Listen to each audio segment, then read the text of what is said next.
Bueno, el día de hoy está muy bello. Estamos en Manchester. Está el sol saliendo muy bonito. Y entonces voy a aprovechar de echar mi cuento sobre mi educación secundaria, que indudablemente fue objeto de consideraciones en el video anterior. Cuando yo salí de Mendoza a estudiar mi bachillerato, yo tenía mi plan de me permitiera a mí cumplir mis obligaciones sin santo sacrificio. Y yo había hablado con mi amigo chofer que traía la panela para que me trajera en la mañanita, ya terminadas las clases, cuando él se viniera de Valera cargando productos, bueno, me diera la cola para regresar a Mendoza y así toda la mañana. Así que yo tenía mi plan. Lo que no sabía era que mi padre también tenía mi plan, o tenía su plan, mejor dicho. Y entonces ese plan estaba contenido en la famosa carta que mi padre me dijo que le entregara a su amiga, Josefa Antonia Mejía. Yo nunca supe el contenido de esa carta, pero tiene que haber sido alguna cosa maravillosa, puesto que a partir de ese momento yo no tuve o no tendría ningún problema de carencia, ni en cuanto a techo, ni en cuanto a comida, ni en cuanto incluso a afecto. Porque esa señora me consideró su representado y en consecuencia encontré un segundo hogar en aquella casa. Bueno, ya resuelto ese problema, mi objetivo era entonces irme al liceo a cumplir con mis cosas. Fue hermoso aquello. Ese liceo estaba en una casa amplia, tenía unos grandes salones, no era como el edificio que tiene ahora, ¿no? El Liceo Rafael Rangel funcionaba en una casa de esquina, por cierto. Y bueno, como niño que está saliendo de la caverna platónica, llegué y busqué mi primer año. Y bueno, allí habían como 30, 40, 50 muchachos. Yo agarré mi pupitre, me senté a esperar que entrara el profesor. Y al rato entró. Por supuesto que la expectativa era muy grande. Primera clase del primer año de bachillerato. Y la primera clase era literatura, gramática, todas esas cosas, ¿no? Pero ya de un punto didáctico diferente. Al lado mío quedaba una muchacha muy simpática, cuyo nombre no sabía, pero que se mostró muy amable conmigo desde el momento en que me senté allí. Y empezó el profesor entonces a pasearse por todo el salón y siempre se hacía así, ¿no? Y nos daba sus clases. De esa clase inolvidable, no se me olvida por lo menos una parte, ¿no? Una parte que me pareció siempre útil. Y era que el profesor me hablaba sobre cómo una vocal, en este caso la vocal I o la vocal E, cuando había cierta construcción en la frase, no se podía usar. Por ejemplo, la luz está opaca y interferida. Esa I allí no iba. Había que poner la luz está opaca e interferida. Es decir, había que cambiar la I por la E. Oye, maravilloso aquello, ¿no? Pero de pronto dijo, pero si yo lo que estoy haciendo es una interrogación, es válida que siga la misma I allí en esa frase. Por ejemplo, si yo quisiera preguntar por mi hija, que está ahí sentada y se las presento, yo podría decir, hijita la que se hizo. Oye, la que tenía a un lado me dice, esa soy yo. Le dije, mucho gusto, yo me llamo Raúl. Esa fue quizá la primera amistad que yo tuve en mi grado. Y así continuó, pues, el primer año de bachillerato, normalmente.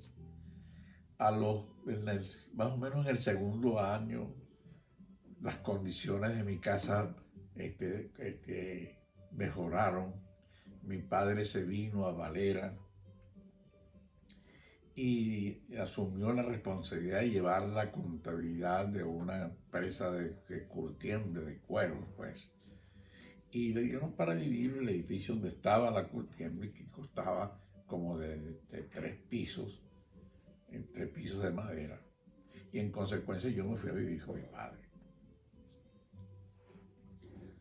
Me acuerdo yo que uno de mis deberes fundamentales era estar pendiente de cuando en la mañanita se oyera el pregón del café.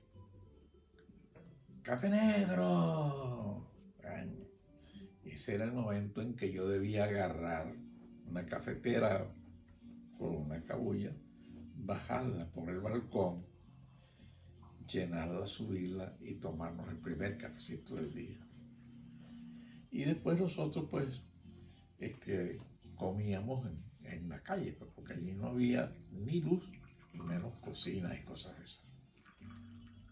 Mis estudios ahí los hacía yo con una vela que nos prendíamos porque no había luz eléctrica. Pues yo era feliz allí. Bueno, y así yo me fui como adaptando tanto a mis estudios como a algo muy importante. Me fui adaptando a una ciudad. El pueblo quedaba atrás. Ahora yo estaba frente a una ciudad. Unas calles hermosas, rectilíneas, todas de macadam, con unos tremendos negocios comerciales que yo nunca conocía. Ventas de vehículos, bancos, teatros, salas de fiesta, una hermosa catedral, estilo gótico, frente a una plaza Bolívar con amplias aceras. Bueno, era una ciudad. Y además, según me informaron, y después lo comprobé, era una ciudad que estaba limitada por 7 colinas. Y era una ciudad, además, que tenía era como el centro, la capital comercial del estado. Realmente era una ciudad con todos los servicios posibles. Buen transporte, buenos colegios, una buena asistencia médica. Había unos teatros muy buenos como el Teatro Valera, el Cinelandia. Es decir, yo estaba frente a una ciudad y esa ciudad realmente me conquistó y de allí en adelante Valera fue mi ciudad. Allí fue donde realmente, allí incluso supe para qué era el corazón de los hombres y cómo eran los despechos después que se agrietaba ese corazón. Hasta ahí supe eso. Bueno, todo transcurrió bien. Como al tercer año de bachillerato, mi familia se mudó de Mendoza y tuvimos una casa en Valera. Y allí, bueno, disfruté yo todo mi... Del bachillerato me acuerdo mucho, es el cuarto año. El cuarto año de bachillerato, que allí ya experimenté muchas cosas. Por ejemplo, yo iba convencido de que mi vocación era el derecho. Yo iba convencido que iba a ser abogado. Me gustaba eso. Porque tenía un profesor un profesor en historia que era muy locuaz. Se expresaba muy bien, la historia la narraba muy bien. Y yo vi que tenía vocación de abogado por cuanto escenificó el fusilamiento de Piar en Bolívar, en el estado de Bolívar. Y entonces esa escenificación constaba de la parte acusadora y la parte que defendía. La parte acusadora no tuvo ningún problema. Todo el mundo quería ocupar, ejercer el cargo de fiscal acusador de aquel juicio. Cuando el profesor dijo, bueno, ¿y quién va a ser el abogado defensor?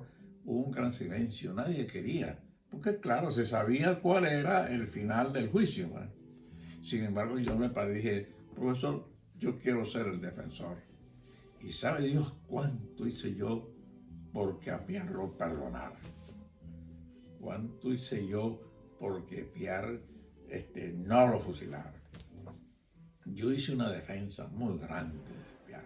Claro, al fin, el juicio, el veredicto de la historia es eso, que Piar fue fusilado. Pero yo me vi con vocación de abogado para defender ese principio, procesamientos y cosas esas. Pero paralelamente a eso, había un profesor que había llegado de no sé dónde y que a la vez era el director en ese momento del liceo. Ese profesor nos daba literatura y ya éramos un grupo de los 50, 40 que empezamos, éramos un grupo ya como de 15 muchachos que constituíamos el cuarto año. Éramos unos adolescentes y aquel hombre tenía una forma de dictar su clase que nosotros hasta mandábamos a los otros profesores que se demoraran porque nos encantaba la forma como aquel tipo hablaba, por supuesto, de cosas bellas como era el amor. Empezábamos nosotros a saber lo que era el amor. Estábamos ansiosos por esas cosas y aquel tipo sabía interpretar. Se sentaba así como yo me estoy sentando ahorita, se ponía las manos y empezaba a hablar, por ejemplo, de la casita blanca ¿cómo es que se llama el autor de la casita blanca? Bueno, se me olvidó en este momento. Y entonces era un hombre que poetizaba las clases, poetizaba las cosas. Y entonces,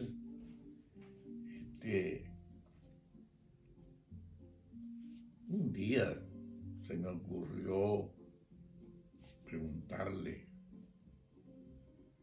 profesor Villalobos, nada menos que el profesor Villalobos significaba Héctor Guillermo Villalobos, uno de los poetas más insignes de la Guayana venezolana. No sé por qué fue a llegar, no sé por qué fue a trancar allá de director, pero era nada menos ni nada más que aquel tremendo poeta, el que, además de director, era mi profesor en literatura. Y entonces le dije, profesor,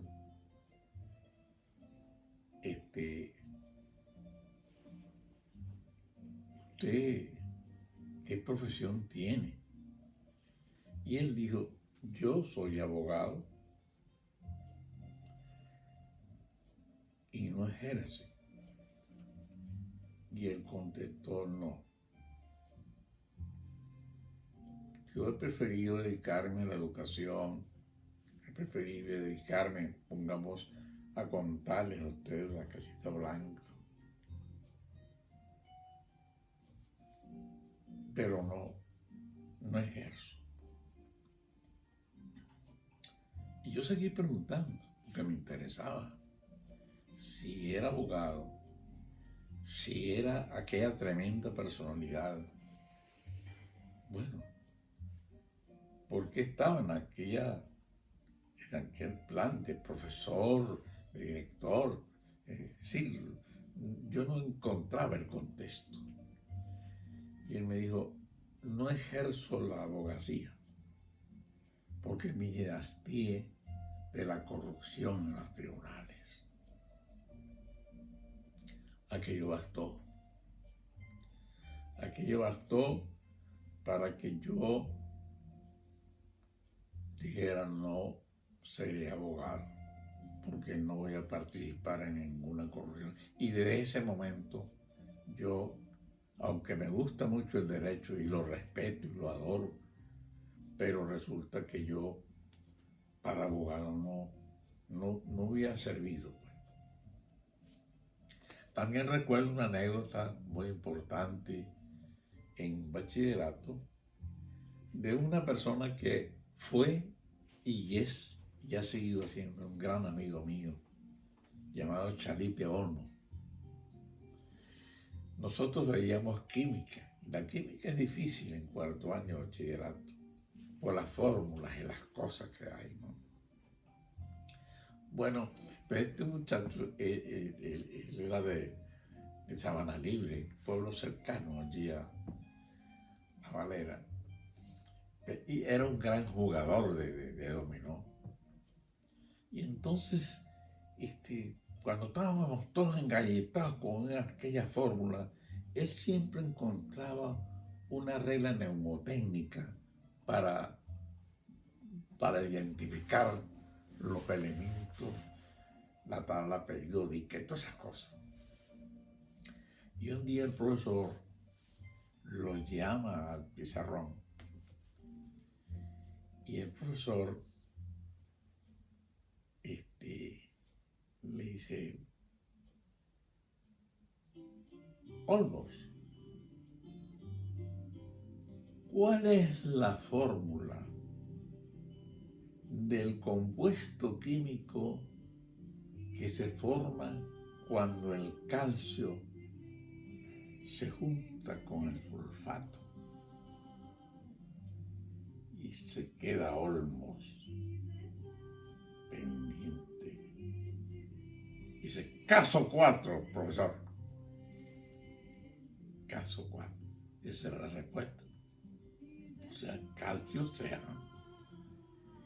Y luego viene SO4. El sonido de cuando él jugaba dominó. Caso 4 fue la regla mnemotécnica para identificar aquella sustancia química que era.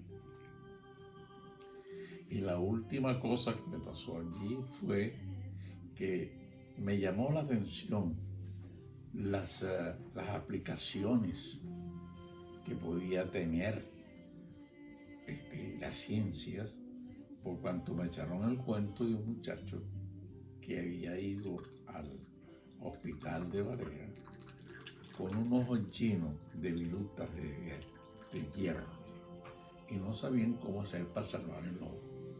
Pero había un cura llamado el padre Burr, que era un científico, físico, químico, que estaba en Valera. Lo llamaron y inventó un electroimán. Pasó el hierro, lo envolvió una cosa y se lo aplicó en el ojo y las virutas salieron. Entonces los médicos no tuvieron necesidad de que el muchacho perdiera el ojo. De manera pues que esas son las cosas importantes que nos sucedieron a mí en Valera.